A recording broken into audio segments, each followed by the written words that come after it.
Imagina por un momento que estás en la cubierta de un destructor en medio de la noche, en el lugar más vigilado del planeta, el estrecho de Hormuz, donde cada ola puede esconder una mina, cada contacto en el radar puede ser una lancha suicida cargada de explosivos y cada decisión que tomas puede cambiar el equilibrio del poder mundial en segundos. ¿Qué harías si de repente todos los sistemas de alerta saltaran a rojo? Si el enemigo no estuviera frente a ti sino justo debajo de tu casco.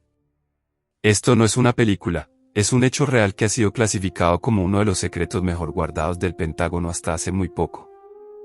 Bienvenido a la Operación Furia Épica, la campaña militar encubierta que en apenas 3 semanas logró lo que muchos consideraban imposible, borrar del mapa la totalidad de la armada iraní sin que el mundo entendiera qué estaba ocurriendo realmente. Hoy no solo vas a conocer los detalles técnicos de esta operación, sino que vas a entender cómo piensa un mando estratégico cuando se juega el todo por el todo. Vas a subir de nivel. Mi nombre es y esto es Objetivo Militar. Para entender la magnitud de lo que ocurrió hay que viajar primero al contexto. Durante décadas Irán había construido una estrategia naval asimétrica diseñada específicamente para contrarrestar a la armada más poderosa del mundo sin necesidad de igualarla en tonelaje. Su doctrina se basaba en 3 pilares: enjambres de lanchas rápidas de ataque de la Guardia Revolucionaria, misiles antibuque con base en tierra escondidos en la costa montañosa, y minas navales de deriva capaces de sembrar el caos en cualquier tránsito comercial. Pero su joya táctica era otra: el control subterráneo del estrecho. Ciudades enteras de túneles blindados excavados bajo las islas de Qesm, Larak y la propia costa de Bandar Abbas albergaban arsenales flotantes, talleres de mantenimiento y centros de mando desde donde se podían lanzar ataques relámpago y desaparecer sin dejar rastro. Esta red, conocida como las ciudades de misiles, convertía el Golfo Pérsico en una trampa mortal para cualquier flota convencional invasora. Nadie había logrado descifrar completamente su arquitectura oculta hasta que una señal interceptada en el momento menos esperado lo cambió todo. Durante meses, un dron de vigilancia MQ-9 Ripe había estado rastreando patrones de comunicación entre las bases navales iraníes y las embarcaciones civiles que transitaban el estrecho. Fue un analista de inteligencia de la Quinta Flota quien detectó algo extraño. Cada vez que un carguero con bandera de un país neutral cruzaba por una coordenada muy concreta, las emisiones electromagnéticas de la costa se silenciaban durante exactamente 47 segundos. No era un fallo técnico, era una ventana táctica. Alguien dentro de la estructura de mando iraní estaba apagando momentáneamente sus radares para permitir el paso de suministros clandestinos, probablemente componentes de misiles, sin ser detectados por sus propios sistemas, creando sin saberlo un patrón predecible, una fisura en la coraza de León. Cuando el almirante Brad Cooper recibió este informe sobre su mesa, supo que tenía entre mano la llave de una operación que podía redefinir el equilibrio de poder en Oriente Medio sin necesidad de una invasión terrestre. El Pentágono dio luz verde bajo una condición: nadie debía saber que esto había ocurrido hasta que fuera irreversible. Así nació la fase 1 de Furia Épica: silencio absoluto, coordinación quirúrgica y un ataque de artillería que entraría en los libros de historia. Lo que estás a punto de escuchar en el próximo capítulo cambiará tu forma de entender la guerra moderna para siempre. Si valoras este tipo de información que muy pocos canales se atreven a traer, te pido que me regales un like ahora mismo. Ese pequeño gesto me ayuda muchísimo a seguir investigando y desclasificando estos secretos para ti, y si aún no lo has hecho, suscríbete ya a Objetivo Militar y activa la campana porque esto apenas comienza. Espérate a lo que viene. Capítulo 2, el martillo sobre las olas. 22 días. Ese fue el tiempo exacto que necesitó la maquinaria bélica más precisa jamás desplegada en el teatro de operaciones del Golfo Pérsico para desmantelar por completo una armada entera sin que el mundo comprendiera la escala de lo que estaba presenciando.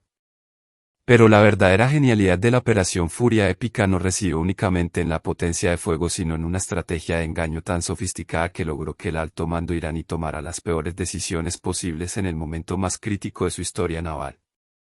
Para entender cómo se ejecutó esta partida de ajedrez tridimensional hay que meterse dentro del centro de operaciones tácticas del portaaviones USS Gerald Ford en las horas previas al primer disparo. Imagina una sala oscura iluminada únicamente por el resplandor azul y verde de decenas de pantallas que mostraban en tiempo real cada movimiento de cada embarcación iraní desde el extremo norte del Golfo hasta el Mar Arábigo. 120 analistas trabajando en turnos de 12 horas sin interrupción, rastreando patrones de sueño de los comandantes enemigos a través de sus hábitos de comunicación, identificando qué oficiales de la Guardia Revolucionaria tenían acceso a los códigos de lanzamiento y cuáles estaban siendo apartados por sospechas de espionaje interno. La primera fase, denominada enclave estruendo silencioso, consistió en algo tan simple como aterrador. Durante 96 horas, aviones de guerra electrónica EA-18 Growler sobrevolaron el estrecho emitiendo una falsa tormenta de señales de radar que simulaba la presencia de una flota invasora acercándose desde el mar Arábigo. Pero lo hacían desde direcciones contradictorias, desde altitudes imposibles, desde vectores que ningún portaaviones real podría seguir. El objetivo era intoxicar los sistemas de alerta temprana iraníes con tantos datos falsos que sus operadores dejaran de confiar en sus propias pantallas. Y funcionó. Para el tercer día, los informes de inteligencia interceptados mostraban que los comandantes de la Armada iraní habían ordenado a sus tripulaciones ignorar cualquier contacto que no fuera confirmado visualmente porque asumían que todo era un ejercicio psicológico estadounidense, otro farol más en la larga historia de tensiones en el Golfo. Fue justo en ese momento de confusión sembrada cuando el martillo cayó. A las 0200 horas y 17 minutos, hora local, el destructor USS Carney disparó. La primera salva de lo que se convertiría en el ataque de artillería más largo y sostenido en la historia del ejército de los Estados Unidos. No fueron misiles hipersónicos ni armas experimentales secretas, sino buses de precisión Excalibur guiados por GPS disparados desde sistemas M777 desplegados en plataformas flotantes que habían sido posicionadas durante la noche anterior bajo la cobertura del apagón electrónico. Cada proyectil viajaba a 60 kilómetros hasta su objetivo y lo impactaba con un margen de error de menos de 2 metros, pero la verdadera innovación táctica fue otra: los obuses no buscaban destruir los barcos, buscaban destruir los túneles. Cada impacto estaba calculado para colapsar los accesos subterráneos que conectaban las bases de misiles con el mar, atrapando dentro a las lanchas rápidas de ataque, a los minisubmarinos tripulados, a los buzos de combate y, lo más valioso, a los ingenieros que mantenían operativa toda la red de misiles antibuque. Sin mantenimiento, sin movilidad y sin posibilidad de reabastecimiento, la Armada iraní quedó paralizada en menos de 6 horas sin haber disparado un solo misil. Pero el golpe definitivo aún estaba por llegar. Mientras los satélites de comunicaciones comerciales sobrevolaban el área transmitiendo imágenes en tiempo real a las reacciones de medio mundo, la Quinta Flota ejecutó la fase más delicada de toda la operación, la detonación controlada de Bunker Busters de 2.300 kilos sobre los silos de mando subterráneos de la isla de Kett. La explosión fue tan profunda que los sismógrafos del Servicio Geológico de los Estados Unidos registraron un temblor de magnitud 3.2 en la escala de Richter, pero nadie lo relacionó con un ataque militar porque para entonces la versión oficial filtrada a la prensa hablaba de un ejercicio rutinario de la OTAN en el Mediterráneo, a más de 2.000 kilómetros de distancia. Aquí es donde la genialidad del engaño alcanzó su punto máximo, porque mientras la opinión pública mundial miraba hacia otro lado convencida de que no pasaba nada extraordinario, el Pentágono estaba eliminando sistemáticamente la capacidad ofensiva naval de Irán sin que Teherán pudiera admitirlo sin revelar al mundo que sus defensas secretas habían sido completamente neutralizadas.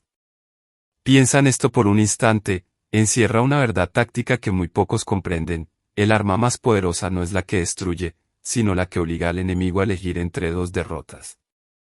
Si Irán denunciaba el ataque, revelaba la ubicación exacta de sus túneles secretos y admitía su vulnerabilidad. Si guardaba silencio, su armada desaparecía sin que nadie supiera cómo. Escogieron lo segundo. Y ahora te pregunto directamente a ti que estás viendo este documental, ¿estás listo para conocer cómo terminó todo? El asalto final que borró los últimos buques de guerra iraníes de la faz del mar en una sola noche de fuego y acero.